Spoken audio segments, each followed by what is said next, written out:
क्या शोएब मलिक को फिक्सिंग के इल्जाम के सबब फ्रेंचाइज ने अलग कर दिया?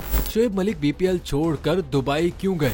असल हकीकत क्या है? टीम ओनर का अहम बयान सामने आ गया। बीपीएल 2024 के मैच में नाकिस कारकर्दगी की वजह से शोएब मलिक पर मैच फिक्सिंग का इल्जाम लगाया जा रहा था और ये खबरें गर्दिश कर रही थीं कि पाकिस्तान के साबिक कप्तान को फिक्सिंग के इल्जाम में फ्रेंचाइज ने अलग कर दिया है। जिसके बाद बांग्लादेश प्रीमियर लीग की फ्रेंचाइज फॉर्च्यून बारिशल के मालिक मीजान मलिक ने वाजे किया है कि उनकी टीम ने शोएब मलिक के साथ कॉन्ट्रैक्ट मंसूख नहीं किया है, बल्कि वो निजी मसरूफियात के सबब टीम को छोड़कर दुबई गए हैं।